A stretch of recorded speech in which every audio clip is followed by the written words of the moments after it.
Hello everyone, नमस्कार। कैसे हैं आप सब? Hope you are doing great. And ये वाली सक्सेस स्टोरी आपको सुननी बहुत ज़्यादा इम्पोर्टेंट है, क्योंकि लोग सोच ही नहीं पाते, समझ नहीं पाते कि थॉट कैसे ट्रांसफ़र होते हैं। मैंने ये खुद एक्सपीरियंस किया है और ये वाली सक्सेस स्टोरी मेरी है एक्चुअली। बट जिसके साथ ये हुआ है उन्होंने अपनी वॉइस में रिकॉर्ड करके दिया है मुझे कि जब मैं यहाँ पर मैनिफेस्ट कर रही थी तो उनके साथ क्या क्या हो रहा था।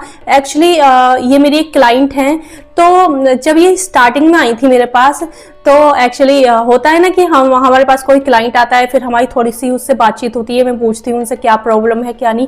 फिर उसके बाद मैं उन्हें सजेस्ट करती हूँ कि आप ये वाला कोर्स परचेज करो। रिकॉर्डिंग है, मैं पूरा सबूत के साथ आपको दिखाऊंगी फिर उनके कैसे चेंज आया। मुझे लगता है कि इंसान पहले इतना फ्रस्ट्रेट है, अपनी लाइफ से दुखी है, किसी कारण वो आपके पास आया है, तो मैं उसको और दुखी नहीं करना चाहती। और उसके बाद कोई भी इंसान इतनी खुशी से किसी भी कोच के पास नहीं आता। ठीक है, फिर वो किसी पीड़ा में है, किसी दुख में है, तो वो फ्रस्ट्रेट हो जाता है। मैं उसकी हालत को उसकी जो दिमागी हालत है उसे समझ सकती हूँ मैं। तो मैंने इनको कोई रिप्लाई नहीं दिया था। मुझे लगा कि हाँ चलो हो जाता है। जब इंसान ज्यादा दुखी होता है तो वो किस तरीके से रिएक्ट करता है, कैसे उसके वर्ड्स होते हैं। तो अगर कोई आपको गलत तरीके से ट्रीट कर रहा है, गलत तरीके से आपको बोल रहा है, तो समझ लो उसकी कोई सिचुएशन है, कहीं वो दुविधा में है, कहीं वो फंसा हुआ है, या फिर उसके दिल में, उसके लाइफ में इतना दुख है कि उसको दुख ही दे सकता है आप। तो इसी से रिलेटेड मुझे बुद्ध भगवान जी का एक संवाद याद आ जाता है। एक शिष्य को अपने संवाद कर रहे थे उनके साथ। उसके बाद एक आदमी आता है और उन पे गलत सलत उनको बोलने लगता है, उनको गालियां देने लगता है, बहुत बुरी तरीके से उनको ट्रीट करने लगता है। तो वो तब भी स्माइल करते रहते हैं। फिर जब उनके शिष्य उनसे पूछते हैं कि आपको इतना बुरा भला बोलने के बावजूद भी आपने उस पर कोई रिएक्ट क्यों नहीं करा, आपने क्यों नहीं उसको समझाया, क्यों उसको पलट के जवाब नहीं दिया। तो बुद्ध भगवान बोलते हैं कि अगर मैं भी उसे जवाब दूं तो उसमें और मुझ में फर्क ही क्या रह जाएगा। मैं समझता हूँ उसको किस पीड़ा से गुजर रहा है, उसे अपने शब्दों से मैं और पीड़ा नहीं देना चाहता। और जब उसने गालियां दी और मैंने ली ही नहीं वो गालियां, तो वो मेरे पास आई कैसे? मेरे पास वो पहुंचेंगी ही नहीं। जब जो चीज हम एक्सेप्ट करते हैं वही चीज तो हमें मिलती है। जो चीज हम एक्सेप्ट कर लेते हैं वही चीज तो हम तक पहुंचती है ना। सामने वाला आपको कुछ दे रहा है, आप उससे लोगे ही नहीं, तो वो आपके पास आएगा ही कैसे? तो अगर सामने से कोई गाली दे रहा है या फिर कोई गलत तरीके से ट्रीट कर रहा है आपको, तो सिंपल सी चीज है, उस पर ध्यान ही मत दो। बस इतना बोलो कि भगवान उसको सद्बुद्धि दे, भगवान उसकी लाइफ में जो पीड़ाएं हैं, जो भी कष्ट है, जिस कारण वो ये सब बोल रहा है, तो उसको उस पीड़ा से निकाले। सिर्फ हम उसके लिए प्रार्थना कर सकते हैं। आगे मैं बताऊंगी, इन्होंने रिकॉर्डिंग में बताया है अपनी पूरी, तो मैं बैक कैमरा आपको सब बताऊंगी। तो अब मैं लेकर आ गई हूँ आपको अपनी व्हाट्सएप स्क्रीन पे। तो जो इनके साथ मेरी चैट्स हुई हैं, तो देखिए हमारी कितनी बातें हो गई हैं। हम दिन रात, मतलब हम इतनी बातें करते हैं, हम साथ में शॉपिंग करते हैं। मतलब अब इतना ब्यूटीफुल रिलेशन हो गया है हम दोनों के बीच। हम लोग एक फ्रेंड की तरह रहते हैं। तो देखो, मैं स्टार्टिंग से बताती हूँ। ये मेरे पास आई थी 13 मार्च को, इन्होंने फर्स्ट मैसेज करा था मेरे पास। तो उसके बाद इन्होंने कहा मैंने कहीं पे नहीं लिया कोई भी पेड सेशन। जो भी मैं पूछती हूँ, जो हमारा मतलब इंट्रोडक्शन होता है, कि मैं पूछती हूँ कि आपने कहीं से लिया है या पहले आप कब से जानते हो, लॉ ऑफ अजम्पशन वगैरह। तो उसके बाद इन्होंने बताया मैंने कहीं से नहीं लिया, I just want to know can I manifest my SP, है ना। तो इनकी जो प्रॉब्लम थी वो उन्होंने बताई। तो मैंने फिर इनको अपना टेम्पलेट भेजा था, जो भी मेरा सेशन फ़ीस होती है, जो भी मैं सेशन लेती हूँ, उसके बाद मैंने इनको भेजा था। तो उसके बाद इनका क्या मैसेज आता है आप देख सकते हैं। बिना पैसे के कोई काम नहीं होता है आजकल। कल भी एक मैनिफेस्टेशन कोच से पूछा था, वो भी डायरेक्ट ये पैसों वाला वो भेजने लग गई एकदम से ही। मतलब पैसे ही सब कुछ होते हैं आजकल। बस यही जानना है मुझे। तो उस दिन जब इन्होंने ऐसा बोला तो ऑब्वियसली मैं को रिप्लाई नहीं दिया मैंने कोई भी, कि मैंने सोचा कि हाँ यार, इंसान इतना फ्रस्ट्रेट हो जाता है तो उसे कोई रिप्लाई देकर फ़ायदा नहीं है, क्योंकि अभी वो उसकी मेंटल स्टेट उस चीज़ पे नहीं है। अगर मैं रिप्लाई देती तो शायद उनको वो बात भी बुरी लगती। तो मैंने कोई रिप्लाई देना सही नहीं समझा। फिर उसके बाद इनका 16 मार्च को मैसेज आया, तो कि मुझे कॉल बुक करनी है। तो मैंने कहा 2 डेज़ का हमारा वो रहेगा। फिर हमारी कुछ बातें हुई और फिर ये धीरे-धीरे ऐसे ही मुझसे बात करने लगी। तो मेरा कोई भी मेरी तरफ से ऐसा नेगेटिव मैसेज नहीं था। मैंने ठीक से जैसे मैं दूसरों को ट्रीट करती हूँ वैसे ही मेरा इनके साथ रहा था कि तो फिर बाद में थोड़ी-थोड़ी जब हमारी बात होने लगी, फिर धीरे-धीरे ये बोली कि आप सूट में फ़ोटो और आप सूट में वीडियो बनाया करो, आप सूट में अच्छे लगोगे, झुमके वगैरह पहन के वीडियो बनाओ। तो धीरे-धीरे ये फिर अपने भी फ़ोटो मुझे भेजने लगी थी, और ये फिर जो भी मैं वीडियो बनाती थी उसके रिगार्डिंग ये मुझे पर्सनली आके बताती थी, वीडियो बहुत अच्छी है, और बहुत बहुत अच्छे-अच्छे कमेंट्स करती थी। तो उसके बाद अब फिर हमारी बात होने लगी। तो बहुत दिन बाद इन्होंने वही चीज़, हाँ, जब हमारी अच्छे से बात होने लगी ना, बहुत अच्छे से, ये बहुत ब्यूटीफुली बिल्ट हुआ था ये। हमने कोई स्टार्टिंग वाली बात करी नहीं कि हाँ, आपने ऐसा क्यों बोला, और मैंने ऐसी कोई बात करी नहीं स्टार्टिंग में कि आपने ऐसा क्यों बोला, मैं उनको समझाऊँ वो। तो उसके बाद मेरा ऐसी कोई मेंटालिटी नहीं थी कि मैं इनको समझाऊँ कि आपने मेरे को स्टार्टिंग में ऐसा क्यों बोला, मैं रिप्लाई नहीं करूँगी आपको, ये वो। तो मैंने इस तरीके से कोई भी मेरा एटीट्यूड नहीं था कि मैं इस तरीके से इनको ट्रीट करूँ। मैंने वैसे ही ट्रीट करा जैसे मैं दूसरों को ट्रीट करती हूँ। तो उसके बाद धीरे-धीरे हमारी इतनी अच्छी बॉन्डिंग हो गई, और ये बोलती हैं कि मैं काफ़ी जगह पर गई, मतलब इन्होंने सेशन तो नहीं लिया, लेकिन बहुत जगह पे ये दूसरों की वीडियो देखती थीं, और वहाँ पर फिर भी इनको उससे कनेक्शन इनका फ़ील नहीं हो रहा था, जितने भी ये वीडियो देखती थीं। और फिर उसके बाद मैंने बोला ना कि अगर आप अपने माइंड को कंट्रोल कर लेते हैं, अपने थॉट्स को कंट्रोल कर लेते हैं दूसरे के पास जाने से, अगर मैं वही वही मैं सामने से तो इनको मैसेज नहीं कर रही, लेकिन अगर मेरे मन में वो चीज़ बैठ गई है और मैं अंदर से इनको बोल रही हूँ कि यार ये ऐसे कैसे बोल सकती है, और ये सारी चीज़ मैं अगर मैं बोलती रहती, तो वो सारी चीज़ भी ना बहुत ज़्यादा मतलब हम मिसमैच हो जाती हैं, वो थॉट्स भी ट्रांसफ़र होते हैं, और वो गलत तरीके से ट्रांसफ़र होते हैं, गलत एनर्जी ट्रांसफ़र होती है, फिर वो बात और बिगड़ जाती है, फिर शायद ये आ भी नहीं पाती वापस। तो मैं भी आपको गलत मैसेज या कुछ कर रहा है, तो समझ लो उसका ना कोई भी प्रॉब्लम चल रही है, उसकी वो परिस्थिति नहीं है कि वो आपको भी ठीक से ट्रीट करे। यही कारण होता है कि अच्छे खासे रिलेशनशिप भी टूट जाते हैं। कितने भी हम अच्छे रिलेशनशिप में हों, वो कहीं भी कभी ना कभी उसमें खटास आ जाती है, क्योंकि मन के विचार मैटर करते हैं आपके, ठीक है? तो उसके बाद इन्होंने शायद भेजा था, छोटी-सी सक्सेस स्टोरी बताती हूँ, शेयर मत करना। मैंने अपने एसपी को ब्लॉक किया सब जगह से, और मैं एक दूसरे इंस्टा से उसे आज सुबह स्टॉक कर रही थी, तो उसने एक पोस्ट डाली थी। उसने सॉन्ग लगाया था, फाइंडिंग हर सॉन्ग।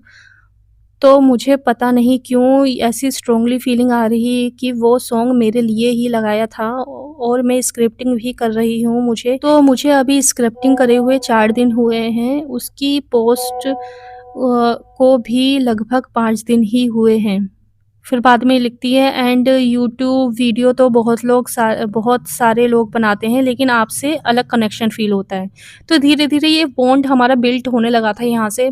उससे पहले से ये जो बोल रही थी कि आप सूट में वीडियो बनाएँ, तो धीरे-धीरे बॉन्ड ये बिल्ट हुआ है हमारा बहुत ब्यूटीफुल तरीके से, और ये सारी चीज़ें।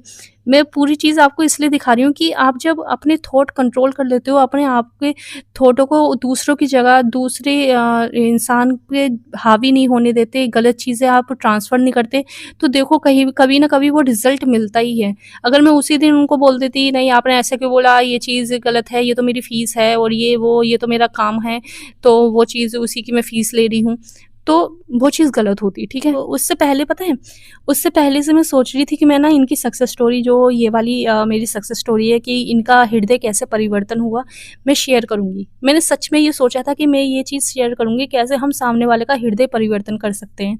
तो उसके बाद इन्होंने वही चीज़ बोली जो मैं सोच रही थी ना कि मैं ये चीज़ शेयर करूँगी, तो इन्होंने खुद ही बोला स्टार्टिंग की बात, जो हमारी वो शुरू में अनबन हो गई थी, तो मुझे दिमाग में थॉट आता था उस वक़्त कि आप सोचोगे कि एक दिन बंदी खुद आएगी, खुद मुझे टेक्स्ट करेगी और सॉरी फ़ील करेगी। उस वक़्त मुझे ऐसा भी लगता था, यार क्या वो बंदी मुझे मैनिफेस्ट तो नहीं कर रही, मेरा टेक्स्ट की मैसेज सामने से करूँ, और मैं ऑटोमैटिकली आपकी तरफ खींची चली आ रही थी। ठीक है, ये इन्होंने खुद ही लिखा है, इनको क्या फीलिंग हो रहा था। वैसे मैंने कभी ऐसा सोचा नहीं था कि ये सॉरी बोलेगी या फिर कुछ भी चीज़ है, कि मैं ऐसा ऐसा मैं कभी भी सॉरी मैनिफेस्ट नहीं करती। बस मैं उसको, उस चीज़ को पूरी तरह अपने माइंड से निकाल देती हूँ कि ठीक है, जब समय आएगा तो वो चीज़ खुद ही हो जाएगी। मैं ऐसे किसी को, मैंने अभी तक किसी भी इंसान को मैनिफेस्ट नहीं करा कि मैं किसी इंसान को इंटेंशनली मैनिफेस्ट नहीं किया। मेरी चीज़ अगर मैं खुद पे कंट्रोल रखी हुई हूँ, खुद पे मैं अपनी चीज़ें अच्छे से कर पा रही हूँ, तो वो चीज़ खुद ही हो जाएगी मैनिफेस्ट। ठीक है, उसमें मेहनत नहीं करनी पड़ेगी। तो मैं हमेशा ऐसे करती हूँ कि मैं कभी किसी भी इंसान को मैं सामने से मैनिफेस्ट नहीं करती, इंटेंशनली मैनिफेस्ट नहीं करती, वो खुद ही हो जाता है। ठीक है, तो फिर इन्होंने कहा कि I am from Himachal, Shimla district के कटघर से हूँ मैं, जहाँ पे एप्पल के लिए काफ़ी मशहूर है वो, और मैं एक कभी ना कभी आपको फ्रूट्स भेजूँगी वो वाले। तो उसके बाद इन्होंने मुझे, पता है, अभी रिसेंटली इन्होंने मुझे बहुत अच्छे इयररिंग्स भेजे हैं। मतलब आप समझ सकते हो कि बात ये नहीं है कि आप उसने गिफ्ट भेजा या इस तरीके से इयररिंग भेजे। बस ये है कि एक इंसान का कितनी जल्दी हृदय परिवर्तन हो सकता है अगर आप अपने थॉट्स पे कंट्रोल रखते हैं। ठीक है? तो उसके बाद ये बोलती हैं, सीरियसली ऐसा ही हुआ, भोलेनाथ की कसम ऐसा ही मुझे फ़ील हुआ, आई एम फीलिंग कि तुम मुझे मैनिफेस्ट कर रही हो। इनको ऐसा फ़ील हुआ वो। नाइस सॉन्ग, अच्छा लगेगा। और मैंने इयररिंग्स ऑर्डर कर दिए थे, अब खुद ही देख लेना, जब पार्सल आएगा तो कलेक्ट कर लेना। पता नहीं, मैंने कभी किसी को ऐसे गिफ्ट नहीं दिया। मैं तो किसी को ना गिफ्ट देती हूँ ना लेती हूँ, पता नहीं, मुझे ऐसे ही एकदम से। उस दिन मैंने भी इयररिंग्स पहन रखी थी, मेरे पास ऑलरेडी है बहुत सारी, तो मुझे ऐसे ही लगा क्यों ना इस बंदी को भी मैं गिफ्ट कर लूँ। पता नहीं, ऐसी कुछ अंदर से फीलिंग्स आई, जैसे कि मैंने ऑलरेडी पहले भी बताया कि मैं कभी किसी से इतना कनेक्टेड फील नहीं करती थी। हालांकि जब वो स्टार्टिंग में, वो मुझे होता है ना, कभी कभी फ्रस्ट्रेशन होती है। जितने भी कोचेस से बात करी थी, सब अपनी लंबी लंबी लिस्ट भेज रहे थे, कोई भी प्रॉब्लम सुनने को पहले रेडी नहीं था। एटलीस्ट प्रॉब्लम तो सुननी होती है ना इंसान को, अपना अपना रहता है सबका। तो उस वक्त फिर मेरा ऐसे ही फ्रस्ट्रेशन में निकल गया जो भी। फिर उसके बाद पता नहीं मैं क्यों ऐसे, मतलब खुद ही ऐसे खींचे चले जा रही थी ना उन वीडियोस की तरफ, एंड बात करने के लिए ऐसे डेस्पिरेशन सी हो रही थी। हालांकि मुझे कभी किसी से ऐसे डेस्पिरेशन नहीं हुई। जो वो उर्मिला मैम है, लॉ ऑफ अजम्पशन कोचिंग वाले, उनको भी मैंने बहुत बार मैसेज किया है, उन्होंने भी अपना वो लिस्ट भेजा था। हालांकि मैं कभी उनकी तरफ ऐसे खींची चली नहीं गई। वैसे वो भी बहुत मैच्योरिटी लेवल की वीडियोस बनाते हैं, बट पता नहीं, फिर मुझे इनसाइड ऐसी फीलिंग आ रही थी ना, जैसे मैंने आपको दिन में भी बताया कि कहीं यार ये बंदी मुझे मैनिफेस्ट तो नहीं कर रही है। कुछ ऐसी ऐसी फीलिंग्स थी मेरी। पता नहीं ये सब क्यों हुआ, बट अब ठीक है। मैं 3D पे बहुत ज़्यादा ध्यान देती थी, अब मैं 4D पे ही ध्यान दूंगी। मैं भी अब सॉन्ग सुन सुन के मजनू बनी रहूंगी कि हाँ मेरी शादी में ऐसा होगा वैसा होगा। हाँ, गिफ्ट्स तो आपने मैनिफेस्ट किए हैं, वो तो मुझे पता है। बट यार मैं खुद भी इतनी, मतलब एरोगेंट हूँ ना, थी। मतलब पहले जब आपके साथ कुछ गलत होता है ना, तो आप देखो कैसे हो जाते हो। I hope you understand me. But मुझे ना ऐसी, मेरे को ऐसे ही आया यार कुछ। ऑल्दो अभी आप उतने फेमस भी नहीं हो, बहुत कम सब्सक्राइबर्स थे आपके उस वक्त, जब से मैं आपको जानती हूँ, 500 समथिंग। तो फिर मेरे दिल से ना अंदर से ऐसे ही आया कि नहीं यार, ये बंदी ग्रो करनी चाहिए भाई, मेहनत कर रही है। तो फिर ऐसे ऐसे करके पता नहीं, मुझे ऐसा लगा कि नहीं यार, मुझे उससे बात करनी चाहिए। कहीं मैंने कुछ गलत तो नहीं बोला, शायद इससे बात करके जो मैं चाहती हूँ वो पॉसिबल हो सकता है। कुछ ऐसा ऐसा, देखो हर किसी की फाइनेंशियल प्रॉब्लम होती है, ऐसा नहीं है कि मैं अफोर्ड नहीं कर सकती। मेरे पास सब कुछ है, अच्छा घर परिवार पैसे सब कुछ है। लेकिन जब आपको लगे ना कि भाई नहीं, अब मुझे बात करनी चाहिए, तो उस वक्त मैं कर लूंगी खुद। कोई बात नहीं, it's okay. I am grateful and thankful. जब आप लाइफ में खुद अच्छे बन जाते हो, तो आप बहुत सारे अच्छे लोगों को अट्रैक्ट करते हो अपनी तरफ। बस जो मैं चाहती हूँ वो अट्रैक्ट हो जाए, फिर देखना मैं क्या क्या करती हूँ आपके लिए। एंड देखो, ये वाले जो इयररिंग हैं, ये इन्होंने मुझे भेजे थे, और ये वही इयररिंग हैं जो मैंने ऐड टू कार्ट कर रखे थे। मतलब मुझे ऐसे इयररिंग चाहिए थे। एक्चुअली मेरे पास बहुत सारे झुमके हैं, इतने सारे झुमके पड़े हुए हैं ना कि मैं तो ज़्यादा घर में तो मैं टी-शर्ट वगैरह ही पहनती हूँ। तो मतलब इतने सारे झुमके हो रहे थे, मैं सोच रही थी ऐसे कोई मतलब सिंपल इयररिंग मिल जाए मुझे।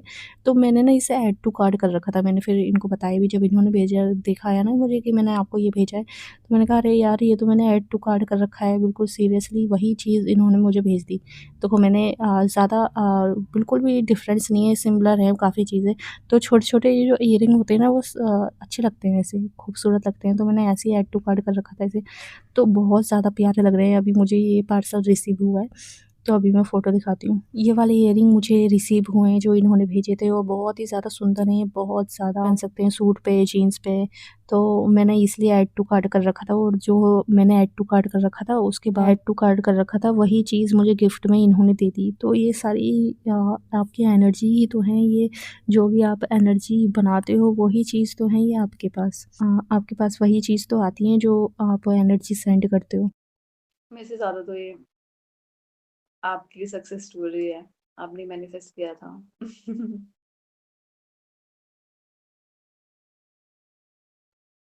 तो गाइज ये थी मेरी छोटी सी सक्सेस स्टोरी। आई होप आपको अच्छी लगी होगी, एंड आप भी लॉ ऑफ अजम्पशन का यूज करके पूरे दिल से, पूरे फेथ के साथ यूज करके अपनी लाइफ में बहुत कुछ मैनिफेस्ट कर सकते हो। और ये मैम बहुत ही ज़्यादा अच्छे हैं, और आप इनकी हेल्प से इनके सेशन लेकर के कुछ भी मैनिफेस्ट कर सकते हो। देखो, एवरीथिंग इज पॉसिबल।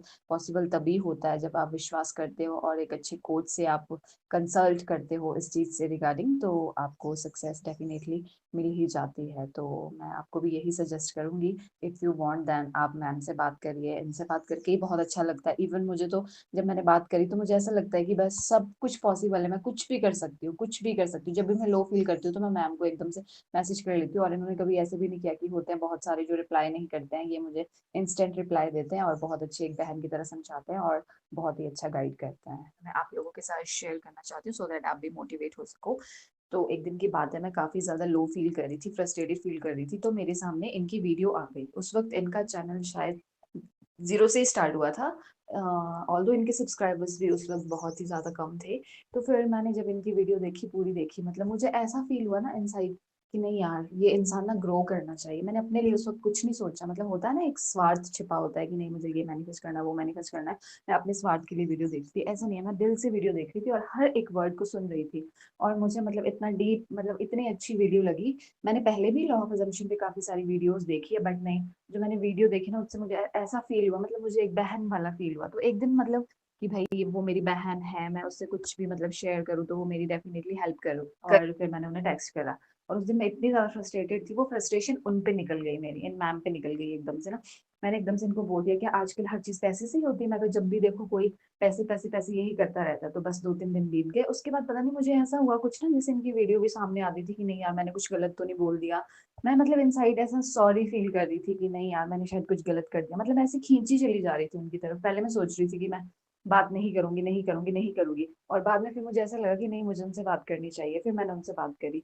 तो फिर एक दिन क्या हुआ, मैं मतलब ऐसे रेडी हुई थी घर पे, ऐसी फोटो शूट कर रही थी अपना, तो मैंने इयर रिंग्स, बिंदी पहन रखी थी, तो इनका वीडियो भी आ गया एकदम से सामने। तो फिर मैंने उस दिन उनको पर्सनली टेक्स्ट करा।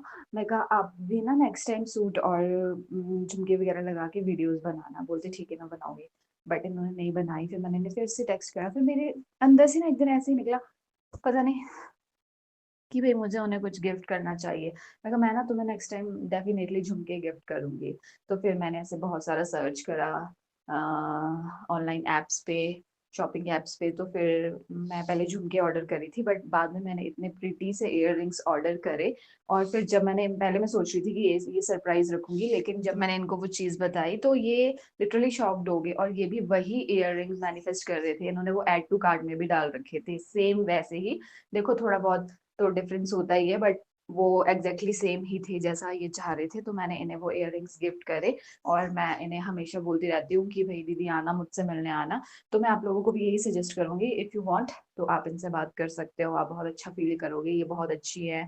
और भी मेरी बहुत सारी सक्सेस स्टोरीज हैं, छोटी छोटी, जो मैं चीजें लाइफ में मैनिफेस्ट करती रहती हूँ। पर ये एक बहुत ही प्यारी सी सक्सेस स्टोरी थी। फाइट से हमारा झगड़ा, झगड़ा मतलब जहां से हमारा शुरू हुआ था वहां से हमारा जो प्यार है अब इतना आगे बढ़ चुका है, तो हम बात करते हैं। ये ऐसे भी नहीं है जैसे कोई और होते हैं कि भाई रिप्लाई नहीं करेंगे, टेक्स्ट का रिप्लाई करते हैं और बहुत अच्छे से समझाते हैं। और हाँ, एक बहुत ही प्यारी सक्सेस स्टोरी है जो हाल ही में मेरे साथ 2-3 दिन पहले हुई थी। तो मैं ना स्क्रिप्टिंग करती हूँ, तो मैं उसमें लिखती हूँ थैंक यू माँ दुर्गा, मेरी शादी मेरे स्पेसिफिक पर्सन से करवाने के लिए। तो एक दिन क्या हुआ, मैं घर के मंदिर में गई, तो वहां पे ना माँ दुर्गा की इतनी बड़ी सी बिंदी मुझे मिली।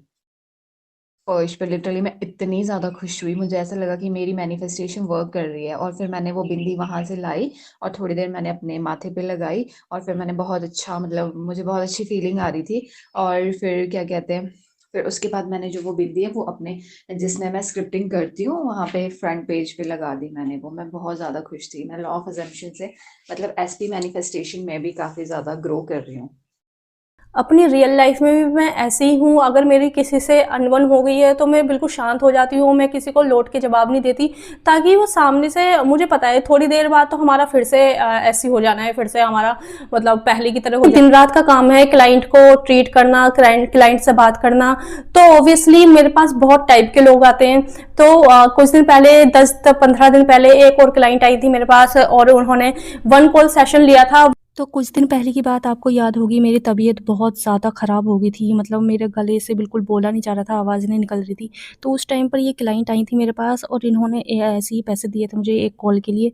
तो उसके बाद मैं मतलब 2-3 दिन का समय लग जाता है और उस टाइम मेरी तबीयत भी नहीं थी ऐसी कि मैं किसी का कॉल ले सकूँ। फिर आपको मेरी बात समझ में नहीं आएगी कि मतलब मैं बोल क्या रही हूँ। तो फिर मैं कॉल लेकर कोई फ़ायदा नहीं था, तो मैंने इन्हें बताया था 2-3 दिन का समय लगेगा मुझे। तो बहुत ज़्यादा प्रेशराइज़ करने लगी कि मुझे अभी कॉल चाहिए या तो मेरा पैसा रिफ़ंड कर दो। तो मैंने जैसे-तैसे वो कॉल इनका ले लिया उसी दिन, मतलब 5 मिनट में। मतलब वैसे तो मैं कॉल मोस्टली रात में लेती हूँ, लेकिन उस टाइम मुझे 5 मिनट में ही इनका कॉल लेना पड़ा क्योंकि बहुत ज़्यादा फ्रस्ट्रेट हो गई थी। तो उसके बाद ये बोल रही थी कि आपने तो वशीकरण कोई मंत्र दिया नहीं। देखो, वशीकरण एक ऐसी चीज़ है कि मैं मंत्र ऐसे फ़ोन पे नहीं दे सकती वो। वशीकरण का एक प्रोसेस है, वो दीक्षा प्रोसेस है जो मेरे लॉन्ग सेशन है उसमें ही हो सकता है। इसलिए मैं बता रही हूँ, कोई भी आप टेम्पलेट मेरा पढ़ के आ रहे हो, जो कोई भी चीज़ आ रही हो पढ़ के, तो पहले ठीक से उसे पढ़ो कि उसमें क्या लिखा है। वैसे जल्दीबाजी में कोई पेमेंट मुझे करने की ज़रूरत नहीं है, ठीक है?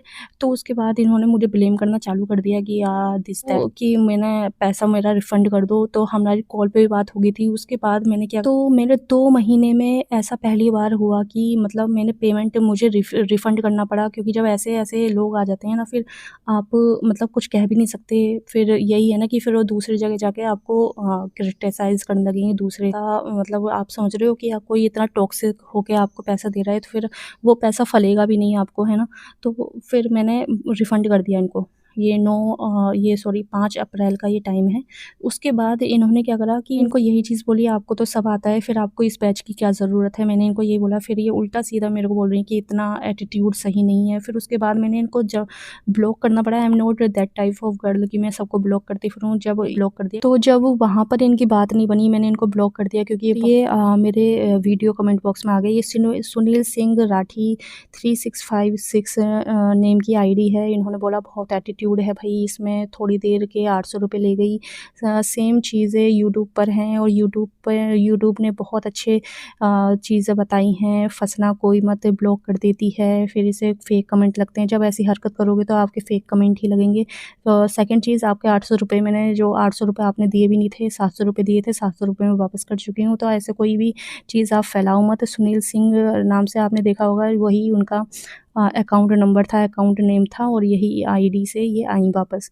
तो ऐसे ही लोग होते हैं जो आपको बदनाम करने की कोशिश करते हैं। और ये चीज़ मैं क्यों बता रही हूँ, क्योंकि आपकी रियल लाइफ में भी ऐसे बहुत सारे लोग होंगे जो आप उन्हें कैसे लें, तो बस उनसे वो कर दो, पूरी तरह उन्हें इग्नोर कर दो। वो खुद ही तड़प के ना, खुद ही उनका हिसाब हो जाएगा। क्योंकि मेरे पास ऐसे बहुत सारे लोग आते हैं कि मैम हमें उससे बदला लेना है, हमारे साथ उसने ये बोल दिया, ये कर दिया।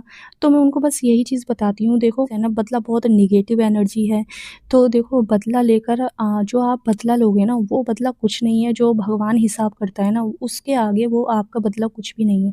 फिर मैंने ऐसा अपनी रियल लाइफ में बहुत देखा है कि लोग पहले वो बुरा कर देते हैं, फिर उनकी ज़िंदगी कितनी ज़्यादा बोझिल हो जाती है। मेरे साथ भी मतलब ऐसा हुआ है कि किसी ने मेरे साथ कुछ गलत किया है, वह मैं हिसाब नहीं लेती उससे, ना ही मैं उसको कोई जवाब देती हूँ। रियल लाइफ में भी मैं ऐसी हूँ, किसी को सामने से जवाब नहीं देती। तो उसके बाद उसका इतना बुरी हालत हो जाती है। मतलब अभी भी बहुत से लोग हैं कि एक-एक रुपए के मोहताज हैं, और बहुत सारी चीज़ें हैं कि उनकी ऐसी प्रॉब्लम हो गई है कि वो अब हील ही नहीं हो पा रहे। तो डिप्रेशन में हो जाते हैं, डेस्परेट होते हैं काफ़ी। तो आपका जो हिसाब लेने वाला है ना, भगवान से बड़ा कोई भी आपका हिसाब नहीं ले सकता, ठीक है? इसलिए अपने कर्मों को हमेशा देखो कि आप क्या क्या कर रहे हो। जो मैंने बोला ना कि आप जो आप होते हो ना दूसरों को वही दे सकते हो। अगर आप प्यार हो तो दूसरे को प्रेम ही दे सकते हो, अगर आप नेगेटिविटी से भरे हो तो दूसरों को आप नेगेटिविटी ही फैला सकते हो। तो ये सारी सिचुएशन होती हैं कि आपको अपनी रियल लाइफ में कैसे आप खुद को हैंडल करना चाहिए, ठीक है। तो मेरा तो दिन रात का क्लाइंट का काम है, तो मुझे पता है कि मैं मतलब किन किन लोगों से मैं मिलती हूँ और कैसे कैसे एनर्जी से मैं मिलती हूँ। तो वो सारी चीज़ें आप पे भी इफ़ेक्ट करने लगती हैं, इसलिए दूसरों पे टाइम वेस्ट करने से बेटर है आप उनको कोई जवाब मत दो, समय उनको खुद ही जवाब दे देगा, ठीक है। तो ये थी मेरी कुछ सक्सेस स्टोरी।